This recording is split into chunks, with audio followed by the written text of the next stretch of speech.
Puso ko'y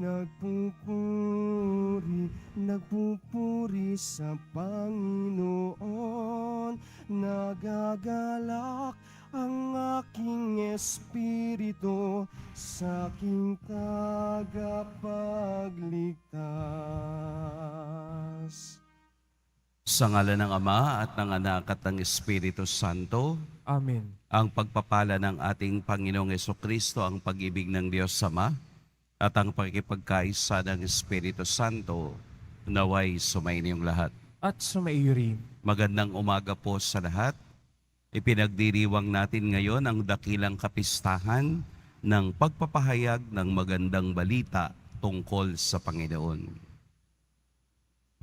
Mga kapatid, aminin natin ang ating mga kasalanan upang tayo'y maging marapat gumanap sa banal na pagdiriwang. Tayo pong lahat, inaamin ko sa makapangyarihang Diyos At sa inyo mga kapatid, na lubha akong nagkasala sa isip, sa salita, sa gawa, at sa aking pagkukulang, kay isinasamo ko sa mahal na Birheng Maria, sa lahat ng mga anghel at mga banal, at sa inyo mga kapatid, na ako'y ipanalangin sa Panginoong ating Diyos. Kaawaan tayo ng makapangyarihang Diyos, patawarin tayo sa ating mga kasalanan at patnubayan tayo sa buhay na walang hanggan. Amen. Panginoon, kaawaan mo kami. Panginoon, kaawaan mo kami. Kristo, kaawaan mo kami. Kristo, kaawaan mo kami. Panginoon, kaawaan mo kami. Panginoon, kaawaan mo kami.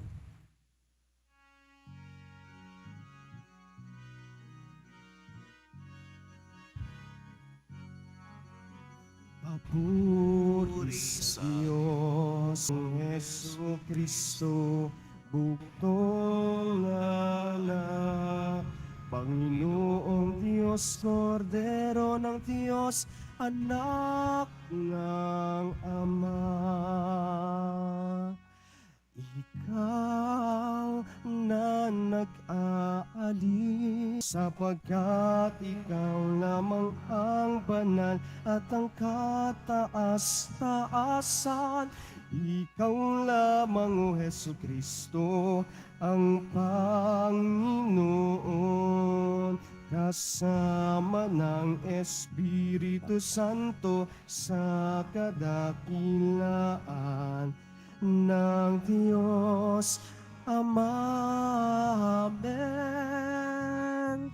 Ng Diyos Ama. Amen. Papuri sa Diyos. Papuri sa Diyos. Papuri sa Diyos sa kaitaasan.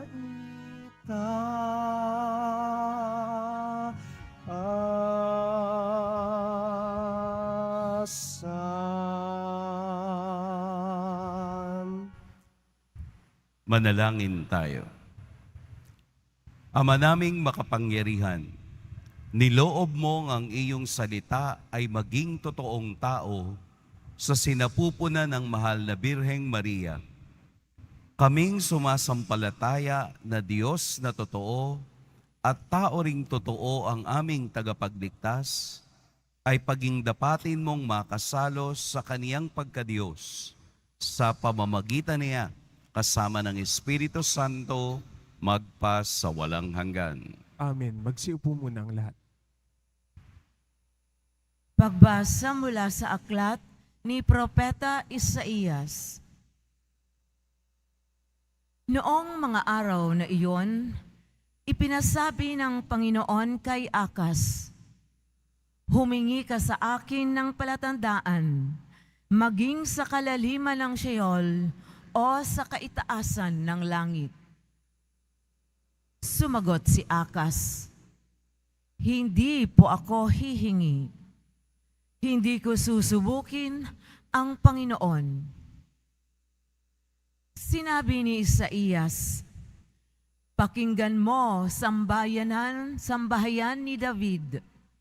Kulang pa ba ang galitin ninyo ang mga tao na pati ang aking Diyos ay inyong niyayamot? Kaya nga't ang Panginoon na rin ang magbibigay ng palatandaan.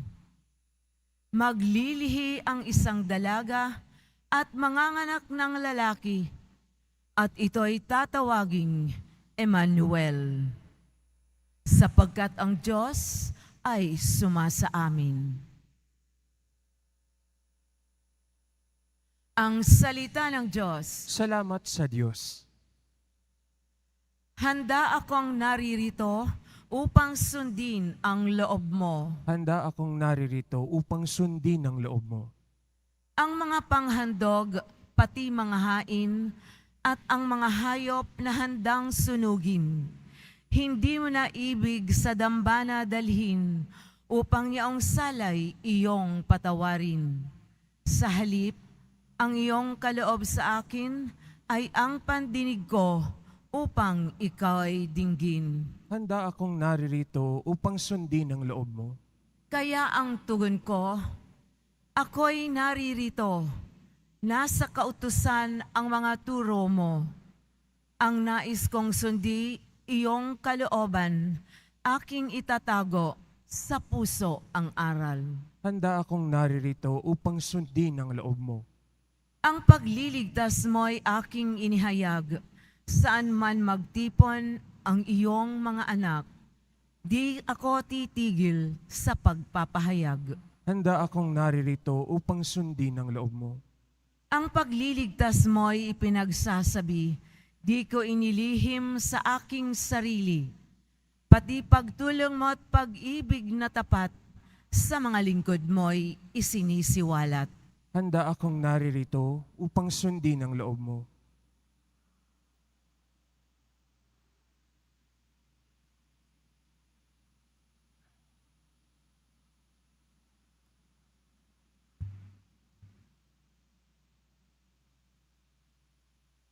Pagbasa mula sa sulat sa mga Hebreo. Mga kapatid, ang dugo ng mga toro at ng mga kambing ay hindi makapapawi ng mga kasalanan. Dahil diyan, nang si Kristo'y manaog sa sanlibutan, sinabi niya sa Diyos, ang mga hain at handog na mga hayop ay hindi mo ibig. Kaya't inihanda mo ang aking katawan upang maging hain. Hindi mo kinalukdan ang mga handog na susunugin at mga handog dahil sa kasalanan. Kaya't aking sinabi, narito ako, O Diyos, upang tupdin ang iyong kalooban ayon sa nasusulat sa kasulatan tungkol sa akin. Sinabi mo na niya, hindi mo inibig o kinalukdan ang mga hain at handog na mga hayop, mga handog na susunugin at mga handog dahil sa kasalanan, bagamat ito'y inihahandog ayon sa kautusan. Saka sinabi, narito ako upang tupdin ang iyong kalooban. Inalis ng Diyos ang unang handog at pinalitan ng handog ni Kristo. At dahil sa kanyang pagsunod sa kalooban ng Diyos, nilinis tayo ni Hesukristo sa ating mga kasalanan sa pamamagitan ng minsang paghahandog sa kanyang sarili at iyo'y sapat na. Ang salita ng Diyos. Salamat sa Diyos. Magsitayo na po ang lahat.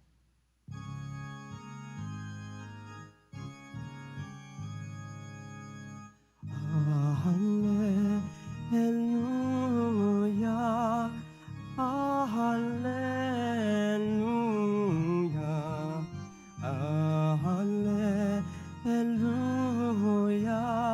hallelujah.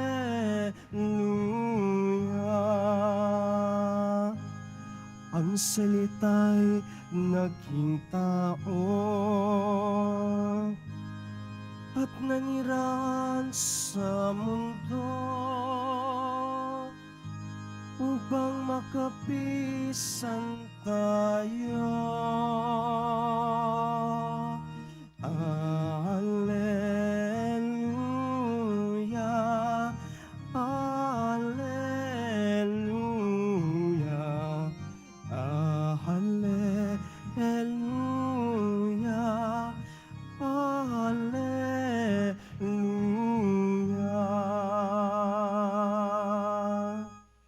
Sumainyo ang Panginoon. At sumaiyo rin. Ang mabuting balita ng Panginoon ayon kay San Lucas. Papuri sa iyo, Panginoon.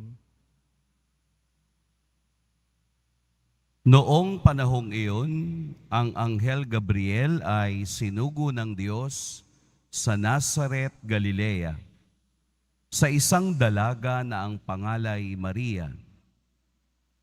Siya'y nakatakdang ikasal kay Jose, isang lalaki buhat sa lipi ni Haring David. Paglapit ng anghel sa kinaroroonan ng dalaga, binati niya ito, "Matuwa ka, ikaw ay kalugod-lugod sa Diyos," wika niya. "Sumasa iyo ang Panginoon."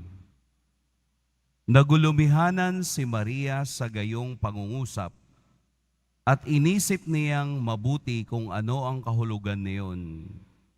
Kaya't sinabi sa kaniya ng anghel, "Huwag kang matakot, Maria, sapagkat kinalulugdan ka ng Diyos. Makinig ka. Ikaw ay maglilihi at manganganak ng isang lalaki, at siya'y tatawaging mong Jesus. Magiging dakila siya at tatawaging anak ng kataas-taasan. Ibibigay sa kaniya ng Panginoong Diyos ang trono ng kaniyang amang si David. Maghahari siya sa angkan ni Jacob magpakailanman, at ang kaniyang paghahari ay walang hanggan." "Paanong mangyayari ito gayong ako'y dalaga?" tanong ni Maria. Sumagot ang anghel, "Bababa sa iyo ang Espiritu Santo at lililiman ka ng kapangyarihan ng kataas-taasan. Kaya't banal ang ipanganganak mo at tatawaging anak ng Diyos. Natatandaan mo ang iyong kamag-anak na si Elizabeth? Alam ng lahat na siya'y baog, ngunit naglihi siya sa kabila ng kaniyang katandaan. At ngayoy ika-6 na buwan na ng kaniyang pagdadalang tao, sapagkat walang hindi makapangyayari ang Diyos." Sumagot si Maria, "Ako'y alipin ng Panginoon. Mangyari sa akin ang iyong sinabi." At nilisan siya ng anghel. Mga kapatid, ang mabuting balita ng Panginoon. Pinupuri ka namin, Panginoong Hesukristo. Magsiupo muna ang lahat. Magandang umaga po sa lahat. Pinagdiriwang natin ngayon ang Annunciation, ang pagbabalita ng Anghel Gabriel sa magandang balita kay Maria. Ito po ay originally pinagdiriwang natin tuwing March 25. Kaya lang po ang March 25 ay bumagsak o pumasok sa Holy Week. Kaya po ito ay nausog ng halos 2 linggo. Ang tawag po natin dito ay movable feasts. So pwede siyang mabago. Siguro nagtatanong kayo bakit March 25? Dahil simula March 25 hanggang December 25 sa kapanganakan ng Batang Jesus ay 9 na buwan. Isang legal, isang normal na pagdadalang tao ng isang nanay. Ang Annunciation ang umpisa na ang salita ay nagkatawang tao. Kaya po kung kayo ay inaabutan ng misa ng alas 6, kapag ordinaryong panahon, tayo po ay nagdarasal ng Angelus. Hindi po ba doon sa Angelus, inuulit natin ang ebanghelyong ating narinig? Maganda mang balita ito para sa kasaysayan ng kaligtasan. Ito naman ay hindi mauunawaan ng isang taong hindi kilala. Dahil ang lugar na Nazaret ay isang napakaliit lamang na bayan na halos noong panahong iyon ay binubuo lamang ng 200 plus na mga tao. So kaya kung 200 plus na mga tao, lumalabas na everybody knows everybody. Na parang kilala mo ang lahat ng tao sa kasuluk-sulukan noong bayan. Dito nag-umpisa ang misteryo ng kaligtasan. Dito, kinongkreto ng Diyos ang kaniyang plano ng kaligtasan ng tao. Mula sa isang hindi kilalang bayan, nangangahulugan kung hindi kilala ang bayan, hindi rin kilala ang mga taong naroroon. Pero dahil sa kapangyarihan ng Diyos, dahil sa plano ng Diyos, isang dalaga na ang pangalay Maria ang magiging daan upang makilala natin ang ating Poong Jesus Nazareno. Mukhang maganda ang balitang sinabi ng anghel. Tatawagin siyang anak ng kataas-taasan. Ang trono ay ibibigay sa kanya ng amang si David. Parang mga promesa na maganda ang mangyayari. Pero sa kabila ng kagandahan ng balitang ito, ay mayroong sakripisyo na magaganap at ang sakripisyong iyon ay ang paghihirap at kamatayan sa krus upang lahat tayo ay maligtas. Ang ating pong Inang Maria sa unang pagkakataon ay nagulumihanan sapagkat ang balitang kaniyang natanggap ay hindi ordinaryong balitang manggagaling lamang sa kapitbahay, kung hindi isang paraan ng Diyos na sa simula't simula pa ay nakikitungo sa tao at sa kaniyang pakikitungo, ginawa ng Diyos na konkreto ang kaniyang pagmamahal sa ating lahat. Konkreto sa pamamagitan ng salita, si Maria, tayong lahat ay nakakasama sa magandang balita.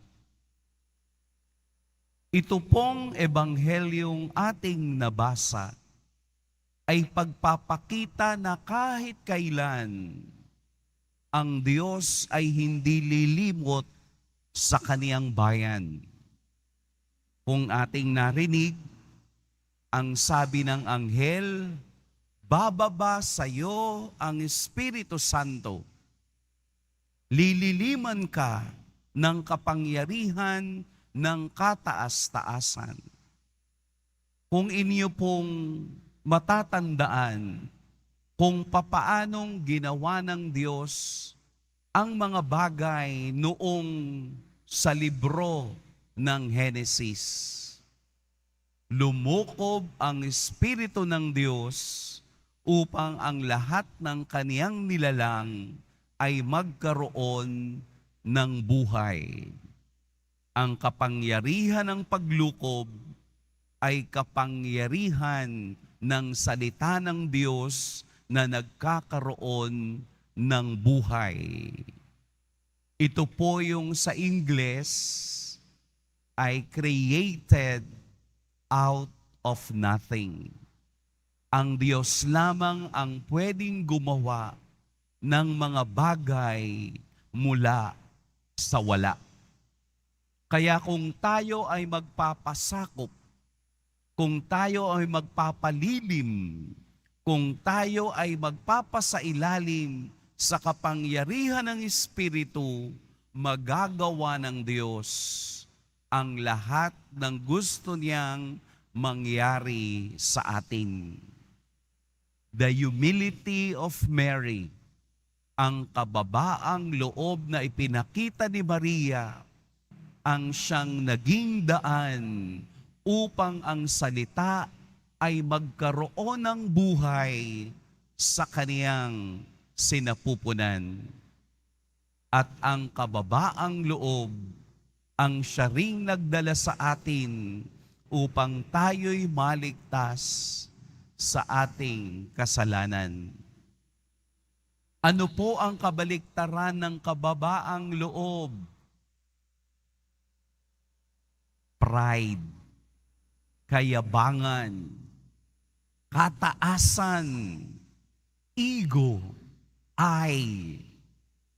Kaya minsan, hindi natin alam kung saan ilalagay ang ating sarili. Dahil kadalasan, ayaw nating magpasailalim sa kapangyarihan ng Diyos. Ang halimbawa ni Maria na ating ina sa pagpapakita ng kababaang loob sa harap ng mensahe ng Diyos ay isang tagpo na walang pwedeng pumadit, na walang pwedeng mag-alis, na walang pwedeng magbago sa plano ng Diyos. Sa ating buhay, i-concretize din po natin ang salita ng Diyos na ating naririnig at nababasa. Ang taong mataas ang ere, kahit kailan, hindi niya mauunawaan ang mensahe ng Diyos sa kaniya. Pero ang taong mababa ang loob, ang taong nagpapasailalim sa kapangyarihan ng Diyos, ay nagkakaroon ng katiyakan ang lahat ng kaniyang mga hakbang. Hindi man ito nauunawaan ni Maria, pero siya ay nagpadala sa inspirasyong sinabi sa kaniya, ikaw ay kalugod-lugod sa paningin ng Diyos. Inglesin po natin, Hail, full of grace, puno ka ng biyaya, kalugod-lugod ka sa paningin ng Diyos. At kung ikaw ay puno ng biyaya, saan mo dadalhin ang biyayang iyan? Walang iba kung hindi ipamigay mo, ibahagi mo, at kanino mo ibabahagi ang biyayang punong-puno ka sa taong kapareho mong nagpapasailalim sa kapangyarihan niya. Kaya mararamdaman natin ang pagbibiyaya ng Diyos kung mayroong pagpapakumbaba upang ang biyayang ibinigay kay Mariang umaapaw ay atin ding masalo sapagkat tayo'y mga anak ng Diyos at si Maria ay ating ina. Konkreto. Let us concretize our faith in God. Hindi pwedeng tayo ang nangunguna, bagkus magpasailalim sa kapangyarihan ng Diyos dahil ang kaniyang salita ay makapangyarihan at nagpapanibago. Sasamahan po natin si Maria, ang ating banal na ina, sa kaniyang paglalakbay sa 9 na buwan na ang tunay na konkretong pagmamahal ng Diyos ay dala-dala niya upang ibigay sa atin at makita natin ang tunay na pagbibiyaya ng Diyos. Papakinggan lang po natin palagi sa ating buhay ay ang mabuting balita ng Diyos. Amen. Magsitayo po tayong lahat at sabay-sabay nating ipahayag ang ating pananampalataya. Sumasampalataya ako Sa Diyos amang makapangyarihan sa lahat, na may gawa ng langit at lupa, sumasampalataya ako kay Jesucristo, iisang anak ng Diyos, Panginoon nating lahat. Nagkatawang tao siya, lalang ng Espiritu Santo, ipinanganak ni Santa Mariang Birhen, pinagpakasakit ni Poncio Pilato, ipinako sa krus na matay inilibing, nanaog sa kinaroroonan ng mga yumao, nang may 3 araw na buhay na maguli, umakyat sa langit, naluluklok sa kanan ng Diyos amang makapangyarihan sa lahat. Doon magmumulang paririto at huhukom sa nangabubuhay at nangamatay na tao.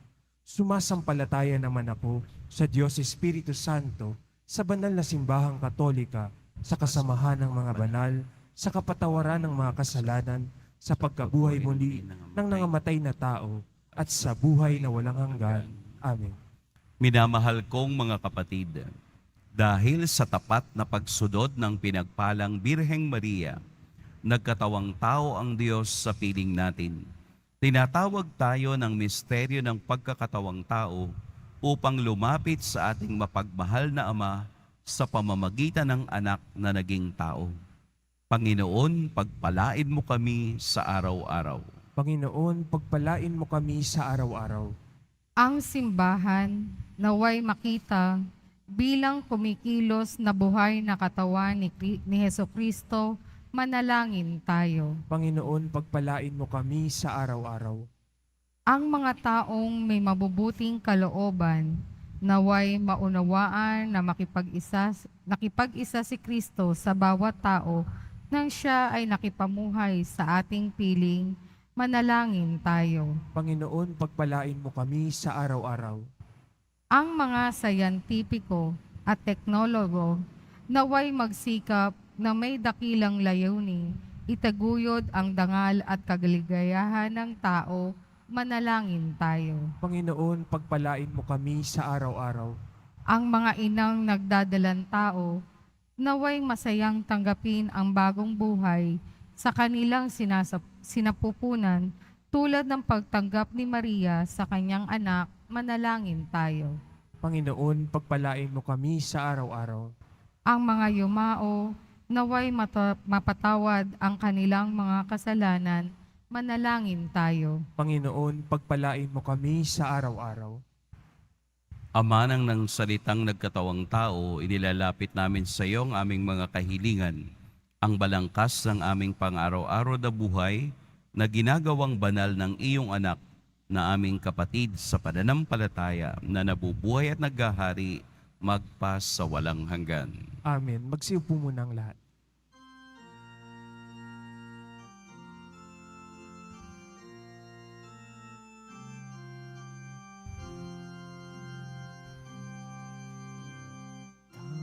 Tanggapin mo, O Panginoon, ang alay ng bayan, nagdiriwang puhunan ng bigay, ang alak at tinapay, handog ng pagkabuhay. Tanggapin mo, O Panginoon, ang alay ng bayang nagdiriwang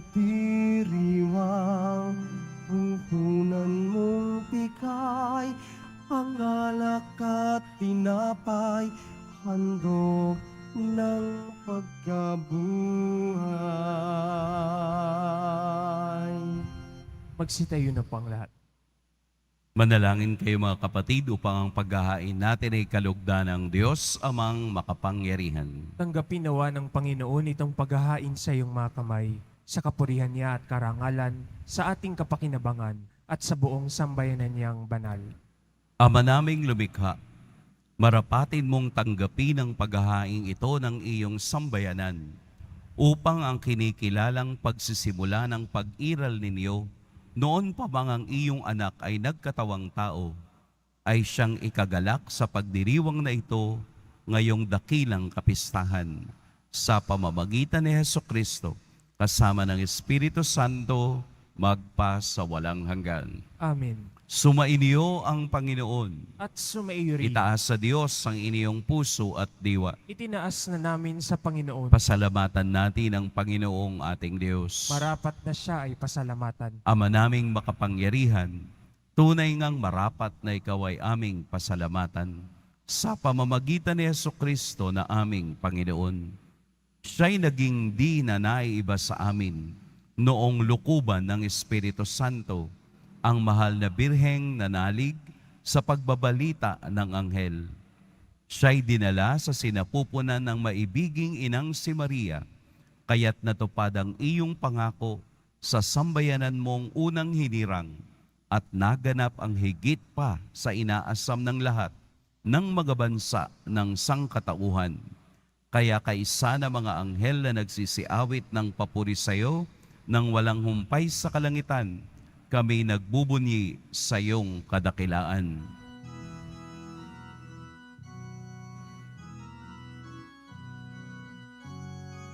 Santo, Santo, Santo, Panginoong Diyos ng mga hukbo, napupuno ang langit at lupa ng kadakilan mo. Hosana, Hosana sa kaitaasan, Hosana, Hosana sa kaitaasan. Pinagpala ang naparirito sa ngalan ng Panginoon. Hosana, Hosana sa kaitaasan, Hosana, Hosana sa kaitaasan. Magsilud po ang lahat. Ama naming banal, ikaw ang bukal ng tanang kabanalan. Kaya't sa pamamagitan ng iyong Espiritu, gawin mong banal ang kaloob na ito upang para sa amin maging katawan at dugo ng aming Panginoong Hesukristo. Bago niya pinagtiis ang kusang loob na maging handog, hinawakan niya ang tinapay, pinasalamatan kaniya, pinaghati-hati niya iyon, iniabot sa kaniyang mga alagad at sinabi, tanggapin ninyong lahat ito at kanin, ito ang aking katawan na ihahandog para sa inyo.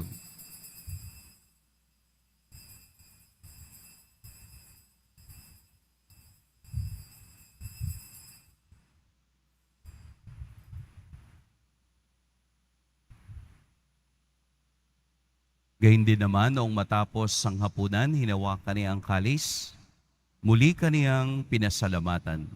Inabot niya ang kalis sa kaniyang mga alagad at sinabi, tanggapin ninyong lahat ito at inumin, ito ang kalis ng aking dugo, ng bago at walang hanggang tipan, ang aking dugo na ibubuhos para sa inyo at para sa lahat, sa ikapagpapatawad ng mga kasalanan. Gawin ninyo ito sa pag-alala sa akin.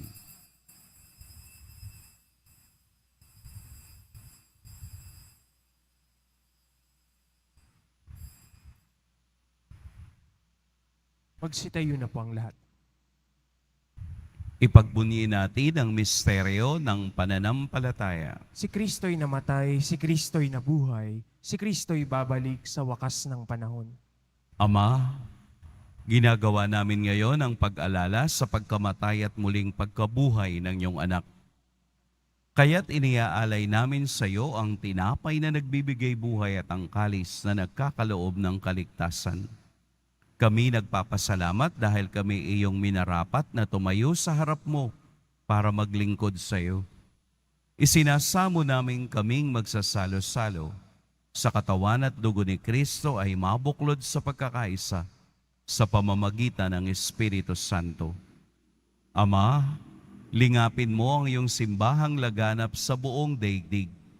Puspusin mo kami sa pag-ibig kay isa ni Francisco na aming Papa at ni Jose na aming Obispo at ng Tanang Kaparian. Alalahanin mo rin ang mga kapatid naming nahimlay nang may pag-asang sila'y muling mabubuhay, gayon din ang lahat ng mga pumanaw.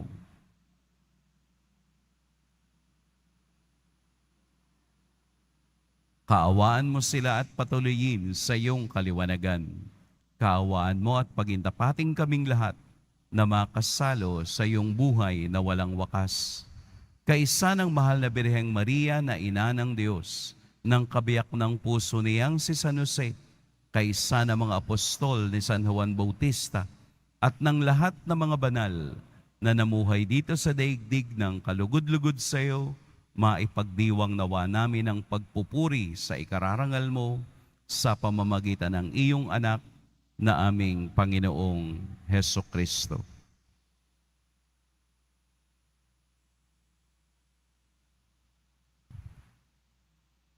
Sa pamamagitan ni Kristo, kasama niya at sa Kaniya, ang lahat ng parangal at papuri sa iyo, Diyos, Amang makapangyarihan, kasama ng Espiritu Santo, magpa sa walang hanggan. Amen, amen, amen. Amen, amen. Amen, amen. Sa tagubilin ng nakagagaling na utos at sa turo ni Jesus na Panginoon natin at Diyos, ipahayag natin ng lakas loob.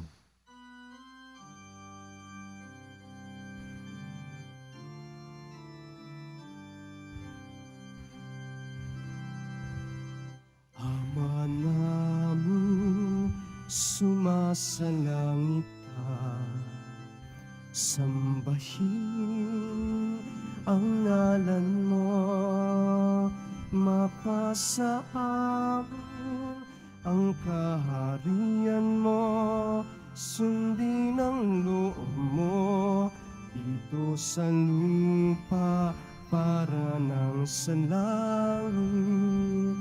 Bigyan mo kami ngayon ng aming kakanin sa araw-araw at patawarin mo kami sa aming mga sala para ng pagpapatawad namin sa nagkakasala sa amin, at huwag mo kaming ipahintulot sa tukso, at iadya mo kami sa lahat ng masama. Hinihiling namin kami iadya sa lahat ng masama, pagkalooban ng kapayapaan araw-araw, iligtas sa kasalanan at ilayo sa lahat ng kapahamakan, samantalang aming pinananabikan ang dakilang araw ng pagpapahayag ng tagapagligtas naming si Hesukristo. Sapagkat iyo ang kaharian at ang kapangyarihan at ang kapurihan magpakailanman. Amen. Panginoong Hesukristo, sinabi mo sa iyong mga apostol, kapayapaan ang iniiwan ko sa inyo, ang aking kapayapaan ang ibinibigay ko sa inyo. Tunghayan mo ang aming pananampalataya at huwag ang aming pagkakasala. Pagkalooban mo kami ng kapayapaan at pagkakaisa ayon sa iyong kalooban, kasama ng Espiritu Santo, magpa sa walang hanggan. Amen. Ang kapayapaan ng Panginoon naway laging sumainiyong lahat. At sumaiyo rin. Magbigayan kayo ng kapayapaan sa isa't isa.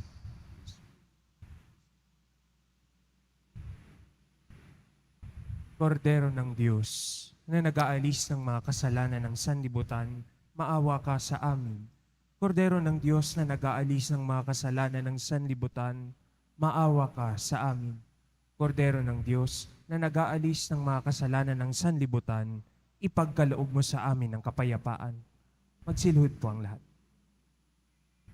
Narito si Jesus ang mabuting balitang daladala ng anghel na siyang ating tatanggapin ngayon. Ito ang kordero ng Diyos. Ito ang nag-aalis sa mga kasalanan ng sanlibutan. Mapapalad ang inaanyayahan sa kaniyang piging. Panginoon, hindi ako karapat-dapat na magpatuloy sa iyo, ngunit sa isang salita mo lamang ay gagaling na ako.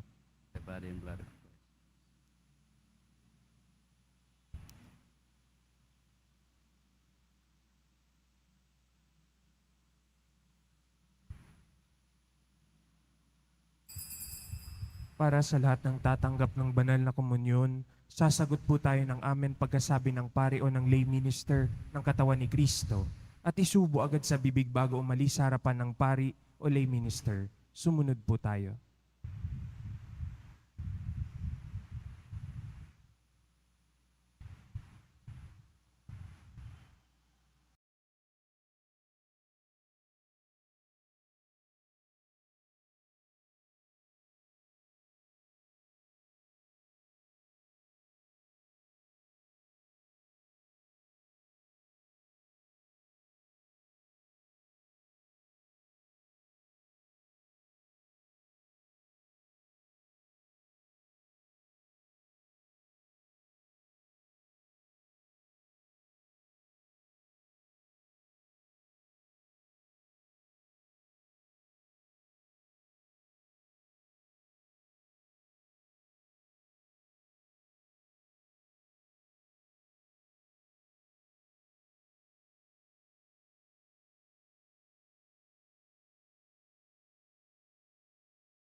Manalangin tayo. Ama naming mapagmahal, patibayin mo sa aming kalooban ang aming pinagsaluhang pananda ng pananampalatayang tunay. Ang pinananaligan naming Diyos na totoo at taong totoo na ipinagdalang tao ni Maria sa kaniyang sinapupunan ay siya nawang magpaging dapat na kami sumapit sa kaligayahan ng walang maliw na buhay sa pamamagitan niya kasama ng Espiritu Santo magpa sa walang hanggan. Amen. Sumainyo ang Panginoon. At sumaiyo rin. Yumuko kayo para sa pagbabasbas. Mahal na poong Jesus Nazareno, inihayag mo sa pamamagitan ng krus ang walang maliw na pag-ibig ng Diyos sa sangkatauhan. Pakinggan mo po ang kahilingan ng iyong angkan na nagsusumamo sa iyo. Makamtan nawa nila ang iyong katugunan at tanggapin ang kasagutan na may utang na loob na tinatanaw. Basbasan din po ninyo ang mga daladala nilang mga imahen at dasalan. Sa pamamagitan ng bendisyon na ito, naway maalala nila ang mga pangako nila noon sa binyag, na ikaw ang kanilang iibigin at paglilingkuran bilang Panginoon magpa sa walang hanggan. Amen. At pagpalain kayo ng makapangyarihan at mapagmahal na Diyos, ang Ama at Anak at Espiritu Santo. Amen. Tapos na ang ating pagdiriwang, humayo kayong taglayang kapayapaan ng poong Jesus Nazareno. Salamat sa Diyos.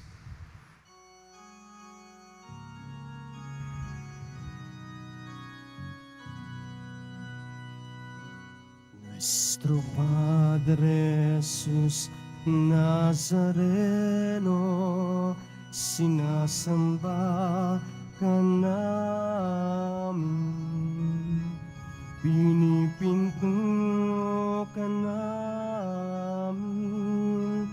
aral mo ang aming buhay at kaligtasan. Nuestro Padre Jesus Nazareno, iligtas mo kami sa kasalanan. Ang krus mong kinamatayan ay sagisag ng aming kaligtasan. Nuestro Padre Jesus Nazareno, dinarangal ka namin. Nuestro Padre Jesus Nazareno, niluluwalhati ka namin. Nuestro Padre Jesus Nazareno, dinarangal ka namin. Nuestro Padre Jesus Nazareno, niluluwalhati ka namin.